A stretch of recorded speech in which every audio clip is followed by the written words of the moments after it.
So we got some updates for you. The new building is here. Let's go out and check it out. Okay, when you come out the front door now, remember we had that tin wall here, a corrugated tin wall to block the wind off of the grill. Well, now we've taken out that whole banister set. They backed the building up to the deck here. We built this ramp. This ramp is really temporary because we're going to use this for our shop probably for a year or so, and then we'll do something else with it because our purpose for the shop is going to be in the Connex building back there. But we've got all of our stuff from where we sold our house still packed up in there, so we got to reduce all that, get rid of it, and then the shop will be that Connex building. Okay, so we got that there. Let's go around and look at the front of it.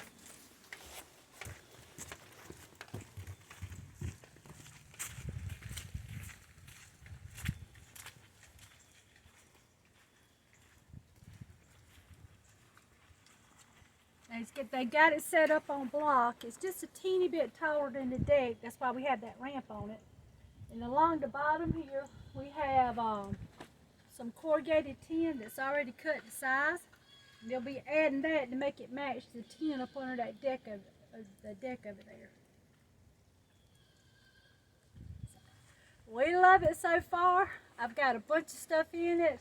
We're sorting through those things, trying to organize it, put it all on shelving, and then the rest of our supplies and stuff that we have in that pool trailer, the one that's leaking, will go in there as soon as I get that shelving in there for that. And it's been fun so far. I'm already working in there. I don't have electricity in there yet, so today's raining and dark, so there's not much I can do in there today. But we'll be looking forward to having bunches of videos in there. That's the inside of the crafting room. Got the pegboard in the white. That's the natural color right there, but decided to go ahead and get the white and save a little time. The pegboard doesn't reach all the way from rafter to 2x4 to 2x4. So we're adding these. So we have something to attach the pegboard to. But we're not going to glue the pegboard because we're not 100% sure that's where it's going to stay. So, and we're not going to cut it horizontally either. Right, just yet.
Okay, we got an update for you on the laundromat, the Homestead laundromat.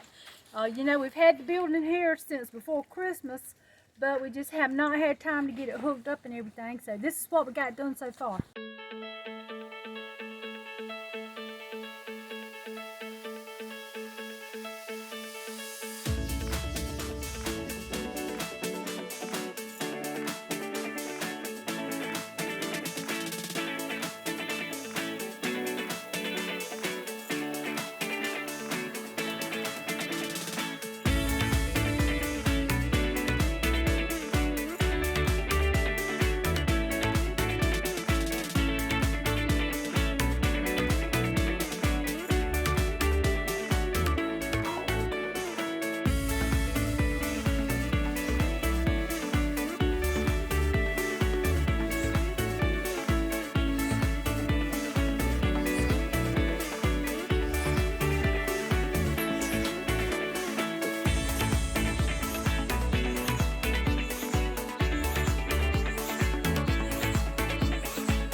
Okay, this is the washer and dryer that Russell's mom gave us. And here's where the son-in-law's been hooking up the plumbing for it. So we're going to have 2 washers and 2 dryers in here. That'll free up room in Rachel's house for her to have an extra bathroom and storage space. And we can have a good time doing the laundry together out here. They've got that. He added an additional, you can't see it, but there's an additional water hookup back there. And this is our freezer, and then Rachel has this same freezer we're thinking about putting on that side, and that would free up even more room for her in her, she has her freezer in her dining room, so that would even free up more room for her there. But that's an update on the Homestead laundromat, and remind them about our little decoration we made with that dryer lid. And here's 2 more decorations we have that's going in the laundry room, and these are from Russell's dad. So they're going to be cute in here, little washboards. So we're just looking forward to it. It's been a long time coming. We hadn't been in a big hurry to get it finished, but now things are starting to turn, trying to get a few more things done a little bit quicker. So, all right, we'll keep you updated as soon as it's finished.